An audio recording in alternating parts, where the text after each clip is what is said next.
good at Lowe's.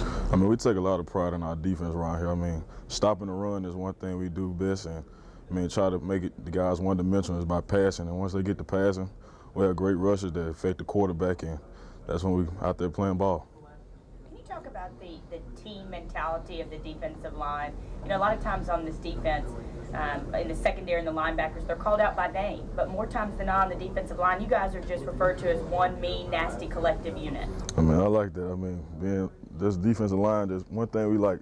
I mean, you fighting down those trenches. You got a lot of guys that, I mean, you don't need your name called. You just about going out fighting. And when you hear other guys making plays, I mean, that's what we feed off of. As an interior lineman, you know, they've got two quarterbacks, very different styles. Talk about the difficulties in preparing for that, and which one do you prefer to face, one that stays in the pocket or one that is a little bit more loose? Well, with me being an interior lineman, I prefer a guy that stays in because, I mean, you got to go out and run the one down. I mean, you get tired, but, I mean, we just try to keep the guy contained. And we got two great players outside, and inside we just try to pressure. And once you get more push inside, I mean, flush them outside, I mean, it's a ball game.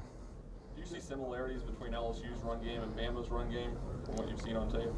I mean, we have a great run game here. I mean, our guys run the ball well, and they guys run the ball well also. I mean, they have a great offensive line. The guys get after you. They have a great blocking scheme. Josh, LSU's run to pass ratio is like 2 to 1 over here.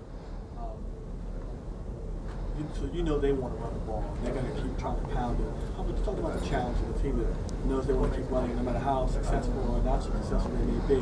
They're going to keep coming at you with the run and trying to break the square. Well, with me being a nose guard, when somebody try to say they're going to run the ball, I mean, that takes it into me. I mean, my job is to kind of stop the run. And I don't like people running the ball, and I mean, that's by going out and dominating the line of scrimmage and, I mean, punish the guy for 60 minutes.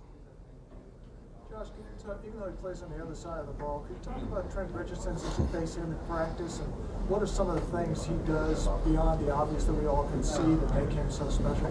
Well, I played against plenty of backs. I mean, he's one of the best backs I've been against, and he know how to read the defensive linemen, where they're going, and the guy runs hard, and I mean, his vision has got better, and Trent has become a better player, and the guy just keeps on going and going, and that's just making him better. Josh, how about being a part of history? 1 versus 2, first time that's happened in the SEC regular season. Mark Weiss said, well, we got to treat it like it's just another game. I mean, can you? I mean, because this is bigger than it's ever been. I mean, it's a big game, but at the same time, it's about how we go out on the field. I mean, the hype, the crowd, I mean, we love it, but it's going out who can fight for 60 minutes and who can deliver the first blow and finish the game in the fourth quarter. How about the importance of getting off to a better start? I mean, you got off to a slow start against Florida, against Ole Miss. How important, especially against an opponent like this, is it for the defense, everybody to be on the same page from the beginning? Well, with us having those big slip-ups in the first couple of plays, I mean, kind of help the guys out by learning that people going to try to come hit us with that. So, I mean, we got to start out fast and finish strong.